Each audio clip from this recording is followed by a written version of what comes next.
Masalahnya gini Ustaz, saya sih pengen bertaubat kepada Allah, pengen banget taubat.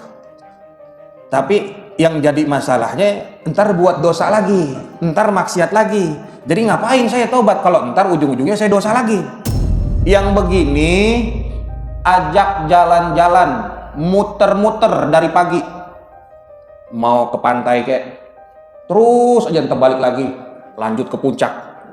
Terus jangan berhenti-berhenti, terus aja ajak muter keliling dari pagi sampai sore, jangan berhenti.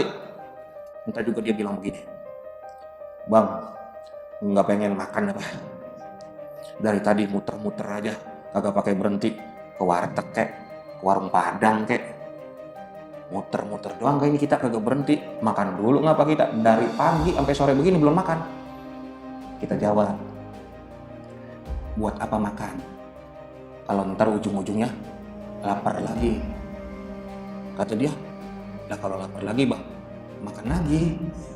Begitu juga taubat kepada Allah.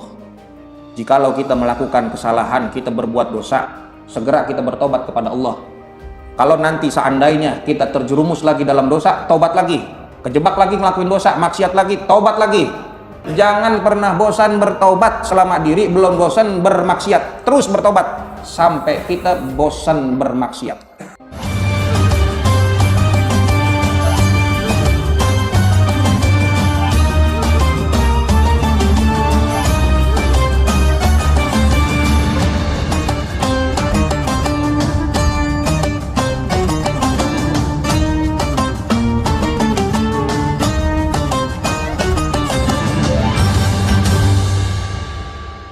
وجميع وهابينا وأمهاتنا وأجدادنا وجداتنا وأخوالنا وخالاتنا وأعمامنا وعماتنا ومشايخنا ومشايخ مشايخنا وجميع المسلمين والمسلمات والمؤمنين والمؤمنات والواقفين والواقفات في هذا المسجد أن الله يغفر لهم ويرحمهم ويعلي درجاتهم بالجنة وينفعنا بأسرارهم وأنوارهم وعلومهم في الدين والدنيا والآخرة وعلانية أن الله يفتح علينا فتوح العارفين ويفقهنا في الدين ويرزقنا كامل الإخلاص واليقين وعلى كل نية صالحة إلى حضرة النبي محمد صلى الله عليه وسلم بسر الفاتحة.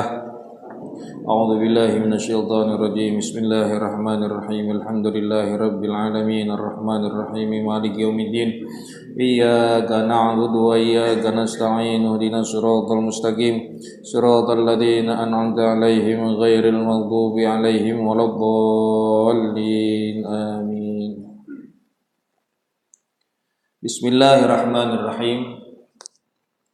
الحمد لله رب العالمين والصلاة والسلام على أشرف الأنبياء والمرسلين سيدنا ومولانا محمد وعلى آله وصحبه أجمعين. أما بعد فإن أصدق الحديث كتاب الله تعالى وخير الهدي هدي نبينا محمد صلى الله عليه وسلم وشر الأمور محدثاتها وكل محدثة بدعة وكل بدعة ضلالة وكل ضلالة في النار.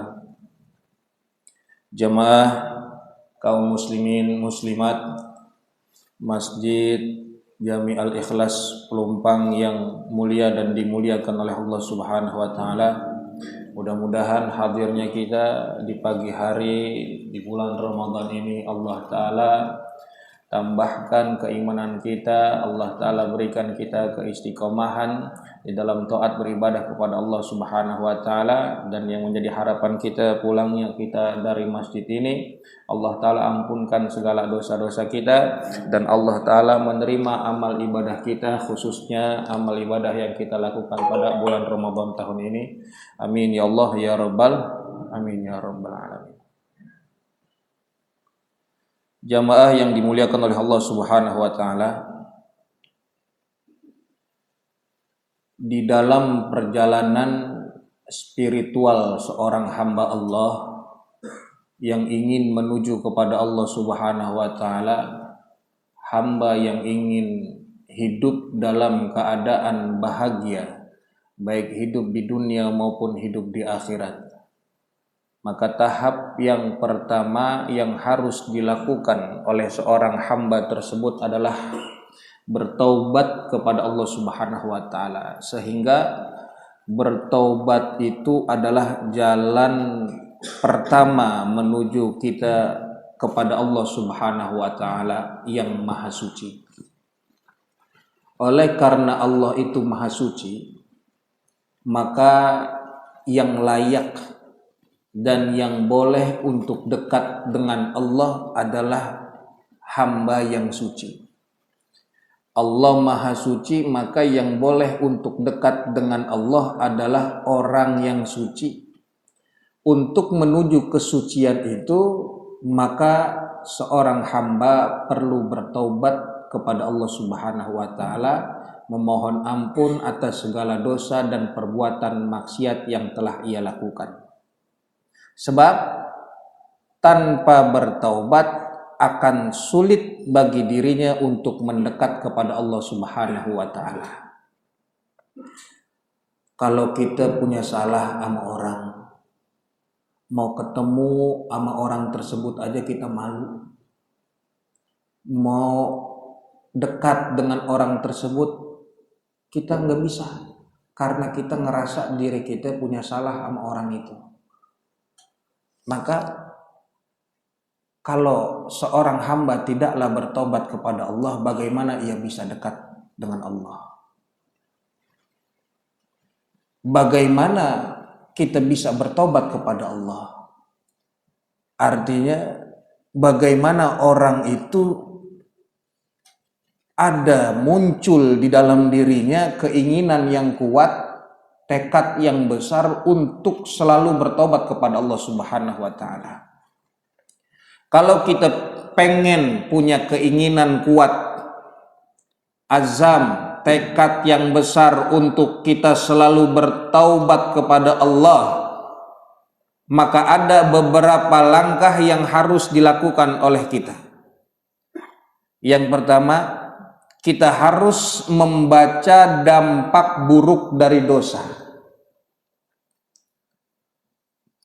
Orang yang tadinya disebut ahli taat, sebab melakukan dosa berubah namanya jadi ahli maksiat. Hati yang tadinya bening berubah jadi keruh sebab melakukan dosa dan maksiat. Nah, kalau hati udah keruh, hati udah kotor, hidup bakalan mumet, kepala puyeng, gampang nyalahin orang, ngerasa diri paling benar. Itu orang kalau hatinya udah kotor, ngerasa dirinya paling benar, orang lain salah. Palanya dikit-dikit puyeng, satu masalah bagi dia udah puyeng aja hidupnya, mumet, berantakan. Sebab apa? Karena dirinya berlumuran dengan dosa, hatinya kotor, nggak bersih, nggak bening. Orang yang tadinya bakalan masuk surga sebab dosa berubah menjadi masuk neraka. Inilah dampak-dampak buruk bila mana seseorang melakukan perbuatan maksiat. Jadi ada dampak buruk dari dosa. Kita mesti membacanya dan mengetahui agar kita punya keinginan kuat untuk bertobat. Yang kedua, langkah apa yang harus kita lakukan agar kita memiliki keinginan yang kuat untuk selalu bertobat kepada Allah? Yang kedua, kita harus merenungi azabnya Allah Ta'ala yang sangat pedih. Kita harus pikirin tuh, azabnya Allah, siksaan Allah bagi orang yang berbuat dosa. Inna adzabi lasyadid. Sesungguhnya, kata Allah, azabku itu sangatlah pedih. Azab ada dua, ada di dunia, ada di akhirat. Jangankan azab di akhirat, saudara, azab di dunia aja udah berat. Hidup bisa berantakan, hidup mumet, pala puyeng, itu gara-gara Allah azab di dunia. Kata Nabi Muhammad SAW, innal abda la yuhramur rizqa bidzanbi yusibuh. Sesungguhnya seorang hamba Allah benar-benar terhalangi dari rezekinya disebabkan perbuatan dosa yang telah ia lakukan. hidup mumet, pala puyeng, berantakan, dia punya urusan, nggak ada ketenangan dalam hidupnya. Orang kalau rezeki udah seret aja itu udah puyeng buat pala, Bu. Betul nggak, Pak? Rezeki terhambat, ini sebab dosa dan maksiat yang dilakukan. Rezeki kan bukan soal materi doang. Jangan kalau kita ngomongin rezeki itu pikirannya duit mulu. Ketenangan itu juga rezeki dari Allah. Biar kata hidupnya tinggalnya di kontrakan yang sempit tapi kagak punya dosa, tenang hidupnya. Timbang rumah gede, dikit-dikit puyeng. Ini kan bukan ngomongin orang, bukan. Lah kan ada orang rumahnya gede, dikit-dikit puyeng. Orang kaya gampang banget nyalain orang. Kagak ada tenang-tenangnya dia punya hidup. Tapi orang yang tinggalnya ngontrak, sempit, rumahnya kelihatannya tenang-tenang aja. Kenapa? Jauh dari dosa, dekat sama Allah. Begitu kuncinya, saudara. Nah, inilah perlunya kita bermuhasabah, merenungi akan pedihnya azab siksaan Allah, beratnya siksaan bagi orang-orang yang melakukan perbuatan dosa dan juga maksiat kepada Allah. Jadi kalau kita ngerenungin itu adanya azab, adanya siksaan yang berat, kita akhirnya punya keinginan yang kuat untuk bertobat kepada Allah. Yang ketiga, kalau kita punya keinginan kuat, kita pengen punya keinginan kuat bertobat kepada Allah setiap saat. Yang ketiga yang harus kita perhatikan adalah kita merasa bahwasanya diri kita ini adalah makhluk yang lemah. Kita harus mengukur betapa lemahnya diri kita. Allah Ta'ala berfirman di dalam surat An-Nisa, wa khuliqal insanu dha'ifa. Manusia itu diciptakan dalam keadaan lemah. Betul apa betul? Betul, Pak. Digigit nyamuk aja udah berasa. Baru digigit nyamuk, badan pada bentol. Dipentung sama polisi, kita teriak kesakitan. Bagaimana kalau dipentung sama malaikat munkar nakir? Ya Allah, itu pentungannya malaikat munkar nakir kalau diangkat sama orang sedunia kagak bakal keangkat. Itu pentungan kalau dipakai mukul gunung bakal hancur. Coba kita bayangin tuh. Kita nih yang lemah, manusia yang lemah begini aja kita kena gigitan nyamuk udah bentol, apalagi kena pentungan malaikat munkar nakir. Itu kalau kita masih terus-menerus melakukan dosa kagak mikirin itu tuh. Padahal kita makhluk yang lemah. 3 hal ini yang mesti kita pikirin sebelumnya. Kalau kita mau ngelakuin dosa, lihat 3 ini. Dosa itu punya dampak buruknya, ada siksaan azab yang berat dari Allah, dan kita ini makhluk yang lemah.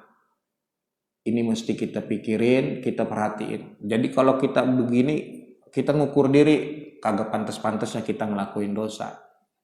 Maka kita tentunya dengan ini memiliki keinginan kuat untuk bertobat kepada Allah. Kita pikirin dampak buruknya tadi, dampak buruk dari dosa, adanya azab Allah yang sangat amat pedih, siksaan Allah yang sangat amat dahsyat, badan kita, diri kita yang lemah, yang hina ini, insya Allah kita akan memiliki keinginan yang kuat untuk bertobat. Kalau enggak, bagaimana kita punya badan begini? Dikit-dikit sakit, bentar-bentar masuk angin, napas juga udah ngap, dengkul juga gampang banget lemes. Ya, pakai segala ngelakuin maksiat. Badan udah bener kuat, dia mabok, kan sempoyongan jalannya jadinya. Betul apa enggak? Kalau kita kagak mau tobat, kagak mau deket sama Allah, mau kemana lagi arah kita? Mau jadi apa kita? Mau lagu apa kita hidup di dunia? Kalau kita jauh dari Allah, kita butuh sandaran. Kita butuh ikatan kepada zat yang maha kuat. Maka kembali kita kepada Allah Subhanahu wa Ta'ala, ini adalah suatu hal yang lebih penting demi kehidupan kita dunia dan akhirat nanti. Kalau kita nggak mau balik ke Allah, apa yang kita banggain?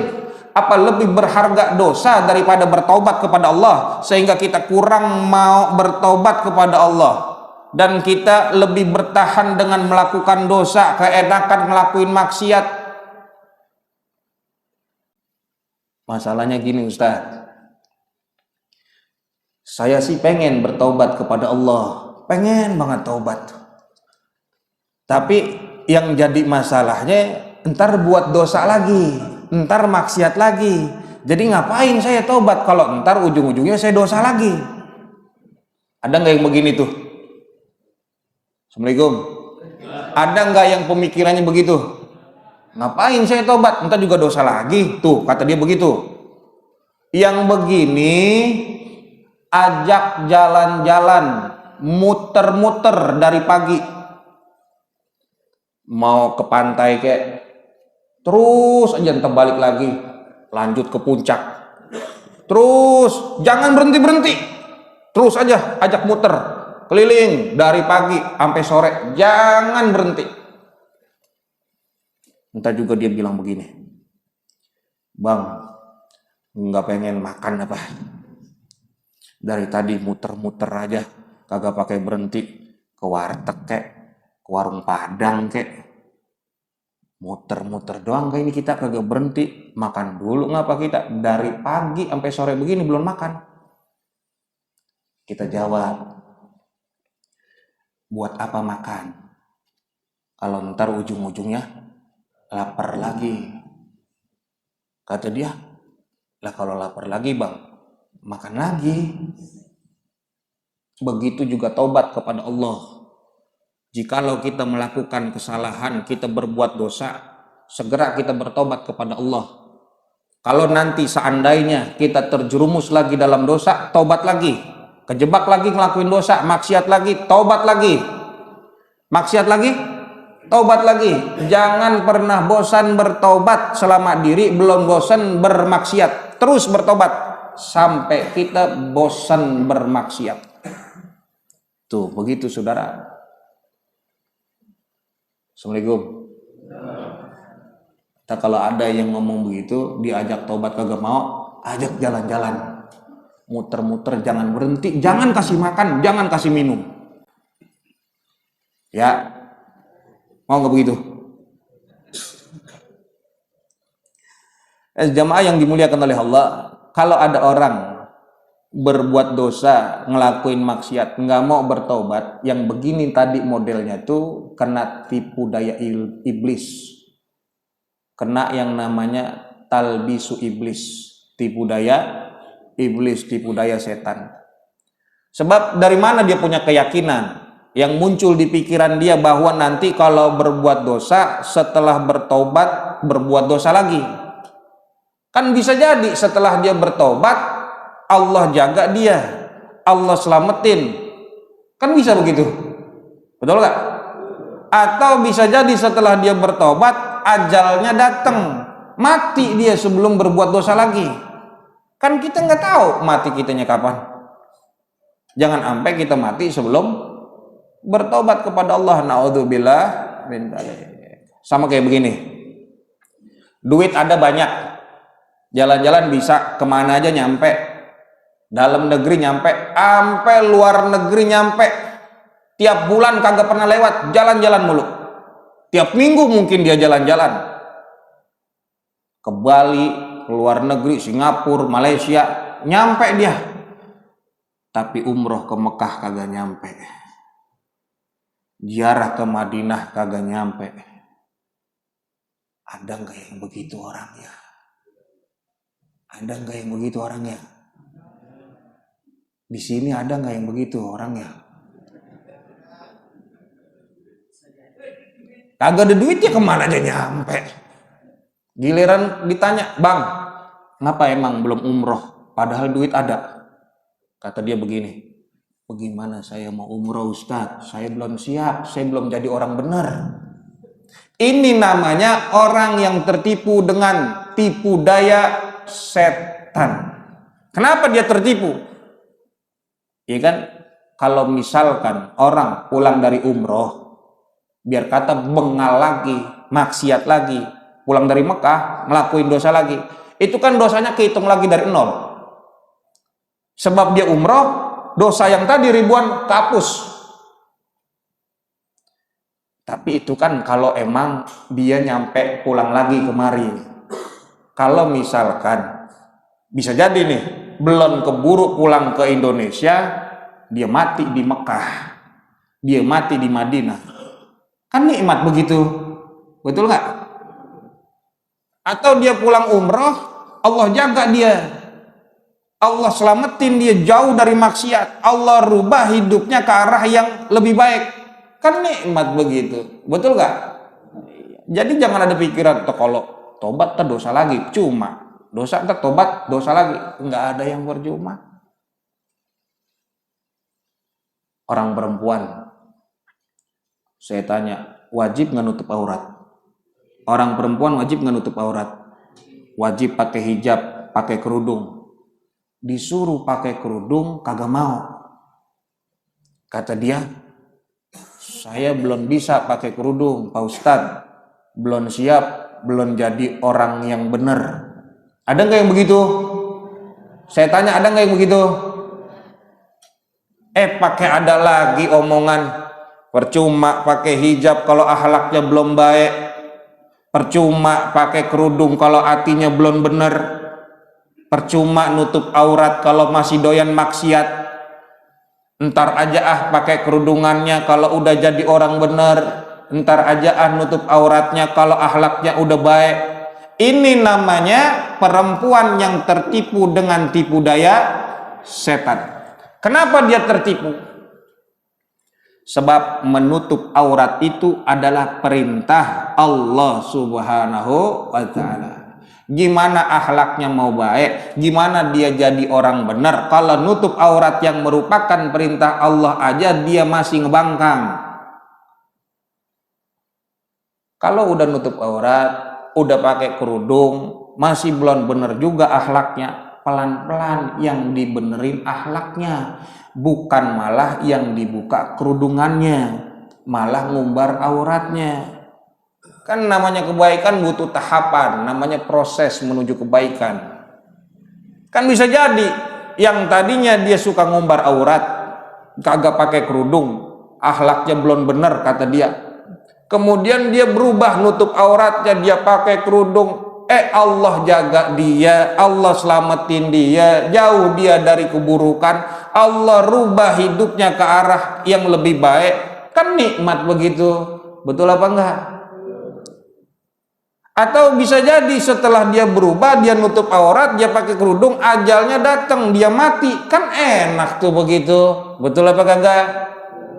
Daripada dia entar-entarin nutup auratnya, entar aja dah pakai kerudungannya.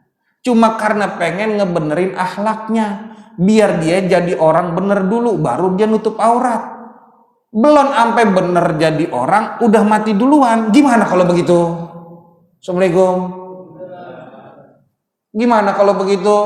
Belum nutup aurat, udah mati. Belum jadi orang bener, udah mati. Kan? Na'udzubillah. Artinya, pakai aja dulu yang rapi. Entar kan bener jadinya. Daripada nunggu jadi orang bener, malah kagak bener-bener. Sampai sini paham? Makanya kita nih yang perempuan perhatiin, ibu-ibu perhatiin. Kita nih orang laki yang punya perempuan, anak bini kita perempuan, tegesin soal beginian yang belum pakai kerudungan. Entah kita itu tanggung jawabnya orang laki. Jadi kita harus paham nih, harus mengerti terlebih dahulu bahwa hal yang seperti ini mesti diperbaiki. Begitupun taubatnya kita kepada Allah, betapa pentingnya taubat. Namun saudara, kalau kita pengen tobat, biar tobat kita diterima sama Allah, kan ada syarat-syaratnya. Supaya tobat kita diterima, ada syaratnya yang perlu kita perhatikan. Berhubung dosa itu diklasifikasikan menjadi dua macam. Satu, ada dosa kepada Allah. Dua, ada dosa kepada sesama manusia. Adapun dosa kita kepada Allah, syarat diterima taubatnya itu ada 3. Sedangkan dosa kita kepada sesama, syarat diterimanya taubat ada 4. Kalau dosa kita kepada Allah, kita ngerjain maksiat, maka syaratnya taubat kita diterima itu ada 3. Sebagaimana termaktub di dalam kitab Kasyifatus Saja, Syekh Nawawi Al-Bantani menjelaskan syarat diterimanya taubat kalau kita ngerjain maksiat, ngelakuin dosa kita kepada Allah. Syarat yang pertama, al-iqla'u anidz-dzanbi, berhenti dari dosa. Yang kedua, an-nadamu ala fi'liha liwajhillahi ta'ala, menyesal atas perbuatannya karena Allah, bukan karena selain Allah.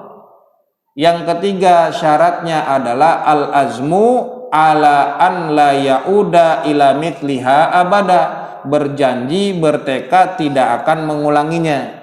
Itu 3 syarat taubat kita diterima kalau kita ngelakuin dosa, ngerjain maksiat. Jadi kalau kita dosa kepada Allah, ngelakuin maksiat, berapa syaratnya?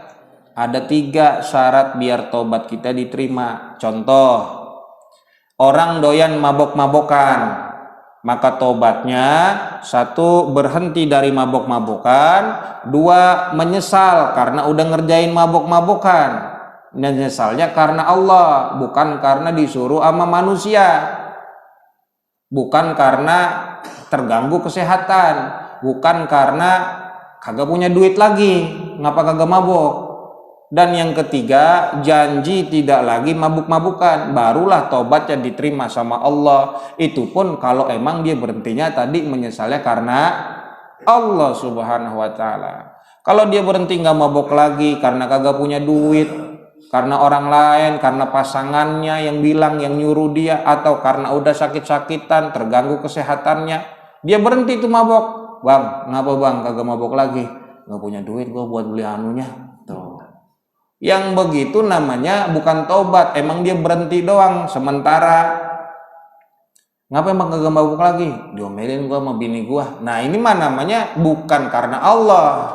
Dia berhentinya, nyeselnya bukan karena Allah, tapi emang disuruh sama bininya. Ini penting kita harus pahami syarat diterimanya tobat. Ya, itu kalau dosa kita ngerjain maksiat. Kalau dosa kita kepada Allah karena meninggalkan perintah, maka syarat diterimanya tobat ditambah 1, yang tadinya 3 jadi 4. Apa syarat yang tambahannya? Yaitu mengkodoknya atau menggantinya. Sebab tadi kita udah ninggalin perintah dari Allah. Contohnya gimana? Orang dewasa udah balik, berakal, wajib nggak puasa? Orang dewasa berakal, udah balik, wajib nggak puasa? Wajib. Wajib nggak sholat? Wajib. Wajib puasa, wajib sholat. Ada orang kagak puasa di bulan Ramadan tanpa uzur. Artinya emang sengaja dia ninggalin puasa, tanpa ada sebab, tanpa ada alasan yang memang boleh meninggalkan puasanya. Pagi-pagi udah ngopi, ambil ngerokok di bulan puasa. Siangnya dia makan di warung yang kakinya kelihatan. Maka yang begini taubatnya ada 4 syaratnya. Menyesal, berhenti, menyesal, berjanji tidak akan mengulanginya, dan yang keempat mengkodok puasanya. Sampai sini paham? Kalau kita ninggalinnya perintah, maka syarat taubatnya 4 ditambah mengkodoknya. Tapi kalau kita ninggalin ngerjain maksiat kepada Allah, syaratnya 3, syarat tobatnya. Begitupun kita mungkin dulu orang yang sering banget ninggalin sholat, sekarang bertobat kepada Allah, berhenti, nggak lagi ninggalin sholat, sekarang sholatnya rajin. Nyesel dia dulunya udah sering ninggalin sholat, sekarang dia bertekad selalu ngerjain sholat, maka sholat yang dulu yang sering ditinggal itu mesti dikodok, diganti, dibayar. Kita dulu balik umur 15 tahun, mungkin di umur 16, 17 sholat kita masih bolong-bolong, kadang maghrib doang, kadang johor doang, subuh juga begitu. Nah itu yang lepas tadi hilang tuh, diganti sholat-sholat yang dulu pernah kita tinggal. Kalau kita tuh dulu begitu, iya gak? Assalamualaikum. Ada gak yang dulu begitu? Banyak. Nah pas udah balik kita sekarang kayak begini, udah sadar, udah kita bertobat, yang dulu sholat kita tinggalin, kita kodok. Puasa Ramadan yang dulu ditinggalin, dikodok juga. Sampai sini paham? Jadi itu mesti dibayar, itu mesti dikodok. Percuma kalau orang sekarang dia rajin tahajudnya, sholat duhanya kagak pernah ketinggalan, puasa Senin Kemis dia terus lakuin, itu semuanya kagak ada nilainya. Kenapa? Karena kita masih punya utang sama Allah. Yang dulu sholat ditinggal, puasa ditinggal, kagak dikerjain. Kalaupun sekarang udah jadi orang yang benar, rajin sholatnya, rajin puasanya, tahajudnya dia kerjain, puasa Senin Kemis sunnah dia lakuin, itu semua belum ada nilainya kalau utang belum kebayar. Karena puasa sunnah, sholat sunnah itu sedekah, tapi kodok itu namanya bayar utang, dan bayar utang hukumnya wajib. Bayar utang hukumnya, orang kita masih punya utang, kan utang kudu dibayar dulu. Nggak usah pakai sosokan ngasih sedekah, nggak usah sosokan ngasih hadiah. Ada orang utang sama kita 10 juta, nggak banyak, 10 juta misalkan orang utang sama kita, itu orang gak bayar-bayar, cuma dia datang ke kita bawain makanan, bawain duit, ngasih hadiah. Kalau kata dia gocap sehari, gocap dikasih. Utangnya masih ada apa kagak? Utang masih tetap apa kagak? Kenapa masih tetap ada? Utangnya belum kebayar. Yang tadi tuh hadiah nyampe ini segalanya, apa kata kita? Ya lu pakai gaya-gayaan ngasih gua gocap sehari, pakai ngasih hadiah, utang lu dulu bayar. Kan begitu? Betul apa kagak? Jadi taubatnya orang yang ninggalin perintah Allah harus mengkodok, membayar apa yang sudah dia tinggalin. Jangan begini, ada orang baru taubat kepada Allah, rajin ibadah, sholat sunnahnya, puasa sunnahnya, tapi yang wajib kagak dikodok, kagak dikerjain, yang udah pernah dia tinggalin. Kata dia begini saudara, dia ngegugat, dia keluh kesah ke Allah. Ngapa ya hidup masih begini-gini aja? Padahal tahajud udah, sholat duha juga udah, puasa Senin Kemis kagak lewat. Kok masih gini-gini aja ya hidup ya? Katanya kalau orang ngerjain sholat duha rezekinya bakalan lancar. Ini ngapa masih seret aja ya? Dagangan kagak laku-laku, tobat udah, rajin sholat tahajud udah, kok masih begini aja ya? Katanya hidupnya bakal bahagia, masih susah aja. Ada nggak yang begitu orangnya? Ngaji nggak orang ini? Yang begini nih kudunya ngerenung, introspeksi diri. Ada nggak yang salah di diri kita? Ada nggak yang kurang tuh? Jangan-jangan ada yang belum dibenerin, masih ada yang koslet bahasanya. Umpamanya tadi kalau masih ada utang kan kudu bayar. pakai segala ngasih sedekah, utang dulu bayar. Sebab bayar utang hukumnya wajib, sedekah hukumnya bayar utang hukumnya sedekah hukumnya, bayar utang hukumnya sedekah hukumnya. Ada orang pengennya sedekah mulu tapi gak pengen bayar utang. Ini orang namanya orang apa? Orang apa namanya? Pengennya sedekah mulu, utangnya kagak dibayar. Orang apa namanya? Orang apa namanya? Orang apa? Dia punya utang tapi pengennya sedekah mulu, utangnya kagak dibayar-bayar. Orang apa namanya? Hah? Orang bego. Utangnya banyak tapi pengennya sedekah mulu, utangnya kagak dibayar. Namanya orang apa? Orang apa? Orang PA. Lah kan dia harus bayar utangnya dulu, pakai sosokan sedekah. Bayar utang hukumnya, sedekah hukumnya.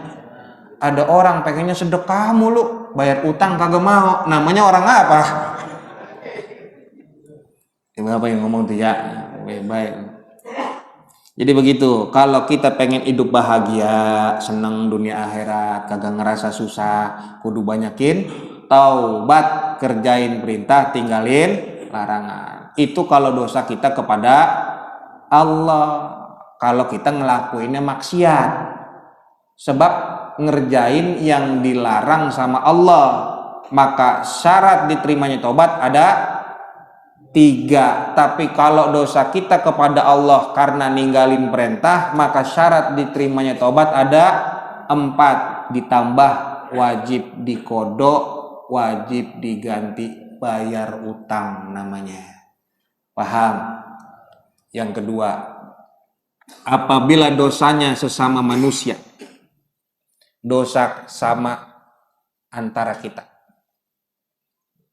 Apa contohnya? Ngambil barang orang, ngambil hak orang lain. Mana yang diambil duit suaminya, yang udah simpen rapi di bawah bantal. Emang duit boleh suaminya misahin, pakai diembat juga sama istrinya. Nafkah udah dikasih, jatah udah dibagi. Lah ini duit suami kagak pakai ngomong lagi, diambil juga.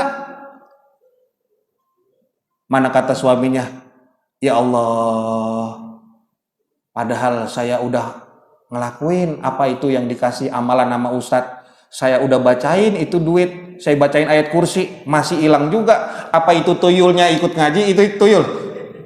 La ilaha illallah. Ada gak yang begitu? Lah duit suami itu duit suami, duit istri. Ini bagaimana urusan? Assalamualaikum. Duit suami itu duit suami, duit istri itu ya duit istri, duit yang dikasih sama suami sebagai nafkah. Udah, jangan duit suami make mau diembat juga, kan udah dibagi nafkahnya. Kalau kurang ngomong, jangan main ngambil aja. Kalau kata lakinya, ambil noh di dompet, ambil dompetnya, bawa ke laki. Bang, nih, biar laki yang ngambilin duitnya. Jangan mentang-mentang, ambil no di dompet. Ambil semua-muanya. La ilaha illallah. Bures, bukan bersih lagi, bures. Emang ada yang begitu? Ada ya. Ada di sini tapi nggak ada ya di sini mah. Di sono. Iya, iya. La ilaha illallah. Itu kalau dosa sama sesama manusia, maka syarat taubatnya biar diterima sama Allah itu ada 4.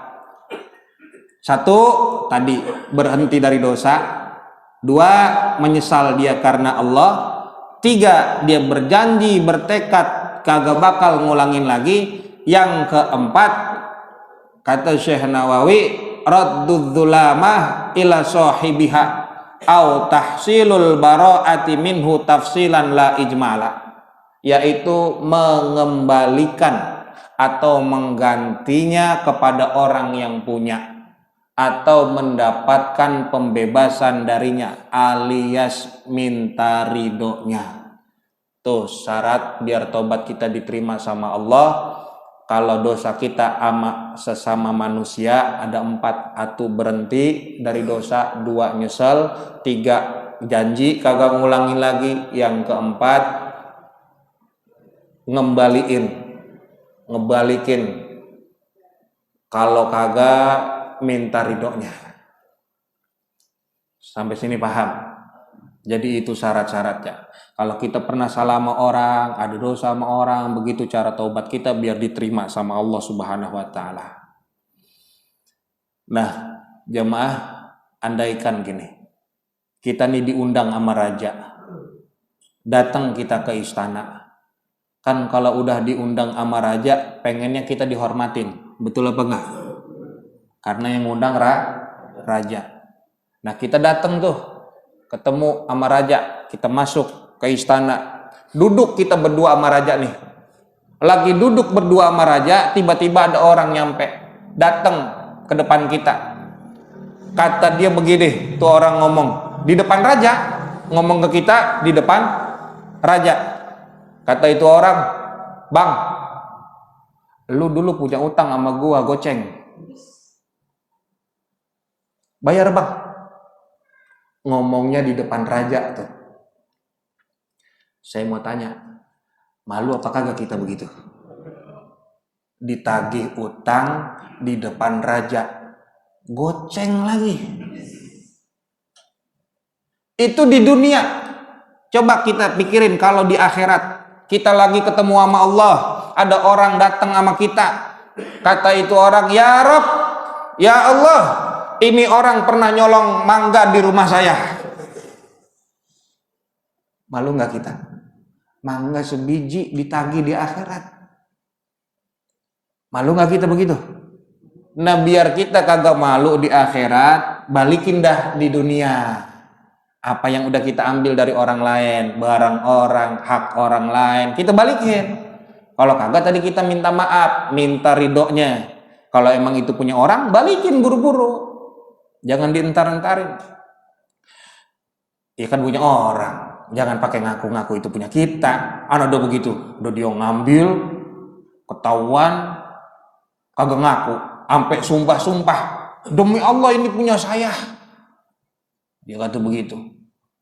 Kata Nabi Muhammad SAW, "Manik tata'a haqqam ri'in muslimin biyaminih faqad aujaballahu lahun nar wa harrama alaihil jannah." Siapa orang yang ngambil hak orang lain, biar kata dia bersumpah tapi emang itu hak orang lain dia ambil, maka Allah Ta'ala mewajibkan neraka baginya dan haram baginya surga. Na'udzubillah min dzalik. Ada yang nanya begini ke Rasulullah, "Ya Rasulullah, walaupun itu barang yang sepele," kata Rasulullah, "iya, biar kata itu cuman siwak. Biar kata itu cuman siwak, tapi itu punya orang, itu juga punya orang lain, itu hak orang lain, itu mesti dibalikin. Kalau kagak, haram baginya masuk surganya Allah Subhanahu wa taala." Makanya sebelum kita terlambat, kita bertaubat dah, balikin itu punya orang, hak-hak orang lain. Biar kata itu barang remeh, apalagi korupsi sampai triliunan. Lah coba itu, kudu dibalikin itu semuanya. Goceng aja ditagih, atu mangga ditagih, ini korupsi triliunan, balikin itu buru-buru. Kalau belum tobat, itu ntar di akhirat ditagih itu semuanya. Tuh begitu, ribet nggak saya tanya tuh kalau dosa sama orang? Kalau kita punya salah sama orang lain, ribet apa kagak tuh? Ribet. Ngomongin orang apalagi ngomongin orang. Dosa nggak ngomongin orang? Ngomongin orang dosa apa kagak? Assalamualaikum. Ngomongin orang lain dosa apa kagak? Namanya dosa sama orang. Kita kudu minta maaf. Tuh tobat kita baru diterima sama Allah. Nggak bisa kalau kita cuma berhenti dah saya kagak lagi ngomongin dia, Nyesel saya ngomongin dia, nyesel saya. Biar kata dia sampai nangis darah, kalau dia belum minta maaf sama orang tersebut, kagak bakal diampunin dosanya sama Allah. Jadi kudu minta maaf tuh. Misalkan begini, Pak Bowo ada Pak Bowo? Mana Pak Bowo? Nah, Pak Bowo, Pak Bowo, Assalamualaikum. Maafin ya Pak Bowo ya. Pak Bowo, maafin saya ya. Kemarin saya lagi duduk di depan Masjid Al-Ikhlas nih ngomongin Pak Bowo. Jadi ini saya pengen minta maaf sama Pak Bowo. Karena udah ngomongin Pak Bowo. Begitu tuh. Harus minta maaf. Biar kata saya nangis darah kalau saya kagak dimaafin sama Pak Bowo, tuh tobat saya kagak diterima sama Allah. Sampai sini paham? Kagak bakal diampunin tuh sama Allah. Tapi kalau sekiranya saya ngomong begitu bakalan ribut sama Pak Bowo. Kalau saya terus terang, Pak Bowo saya kemarin ngomongin Pak Bowo, ngomongin apaan nih? Ya begitu lagi tuh. Kalau bakalan ribut tuh, malah nantinya bisa jadi perang dunia begitu. Maka syarat taubatnya kudu mintakan ampunan kepada Allah Subhanahu wa taala untuk Pak Bowo, atau kita melakukan kebaikan sedekah atas nama Pak Bowo, mohon ampunan untuk Pak Bowo kepada Allah Subhanahu wa taala.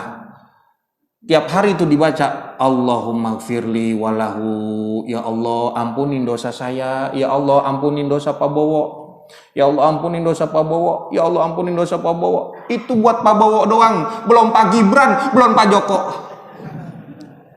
baru Pak Bowo. La ilaha illallah. Ada gak itu begitu tuh? Ya. Jadi begitu kita saudara. Kalau dosa sama orang repot urusannya emang.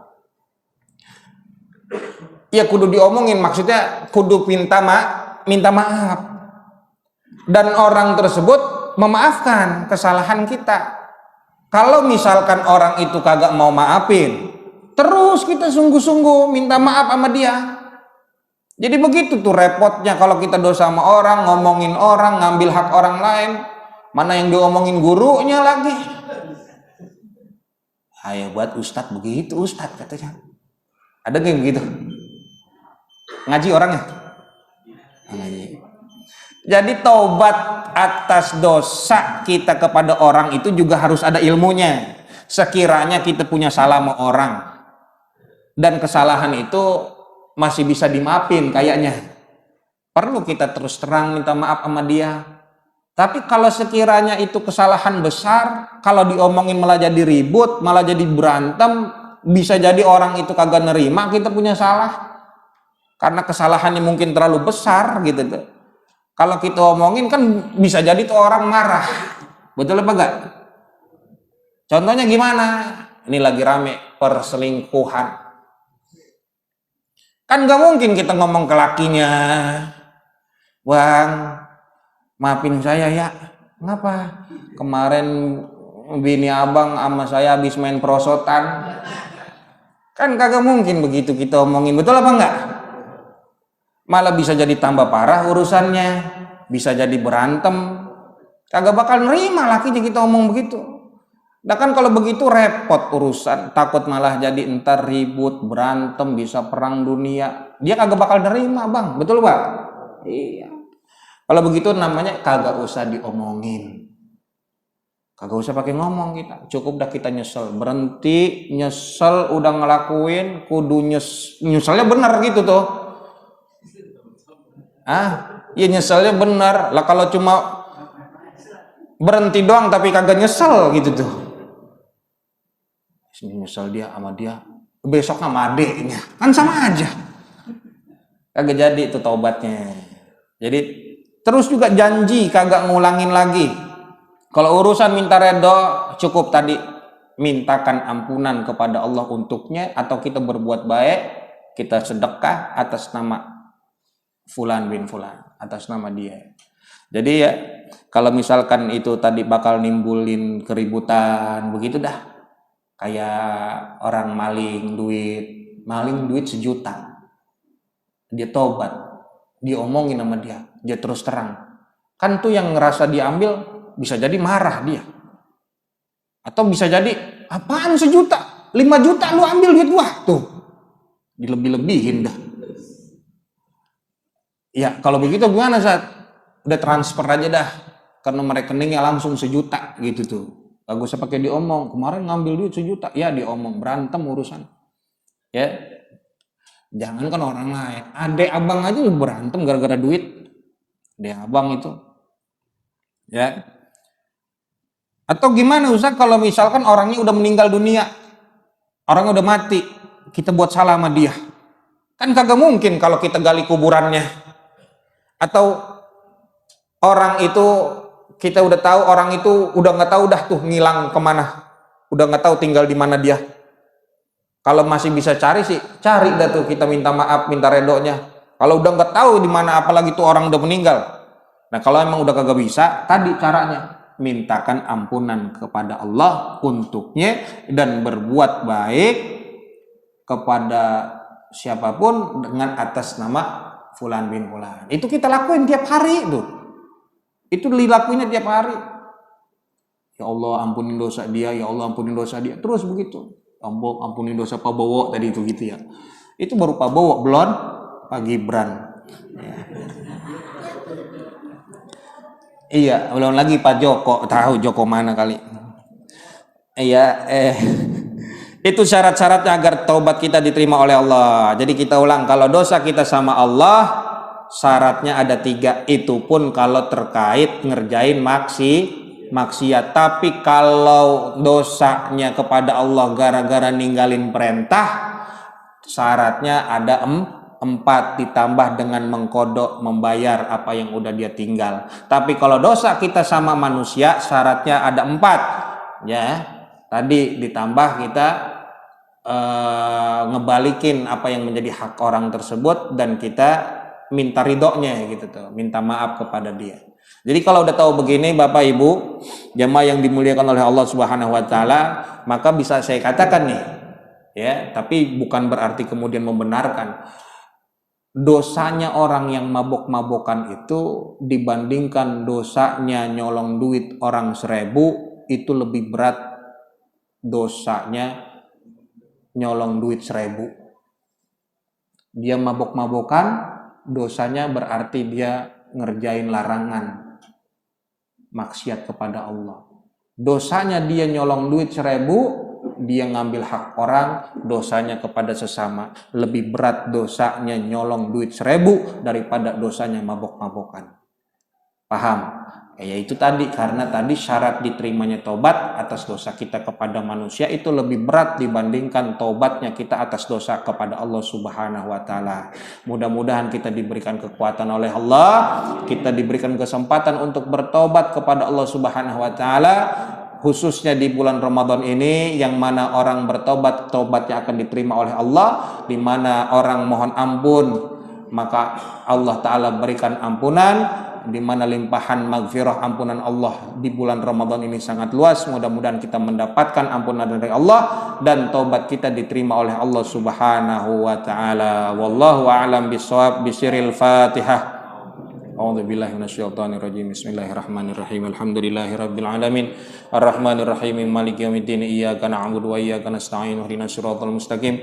Siratal ladzina an'amta 'alaihim ghairil maghdubi 'alaihim waladdallin. Amin. Wa'afana ya karim, wa'afana ya rahim. Allahumma bihaqqil Fatihah wa bisiril Fatihah wa bimu'jizatil Fatihah wa bihaqqi man unzilat 'alaihil Fatihah. Allahumma inna nas'aluka ilman nafi'an wa rizqan wasi'an wa 'amalan mutaqabbala. Allahumma jal hada jam'ana jam'an marhuman wa tafarraqana min ba'di tafarruqan masuman wa la taj'al fina wa la ma'na syaqiyan wa la mahruman wa la matrudan bi rahmatika ya arhamar rahimin. Allahumma ja'alna fi hadha syahri Ramadan minal mustaghfirina ta'ibin faghfir lana dhunubana warhamna wa tub alaina innaka antat tawwabur rahim.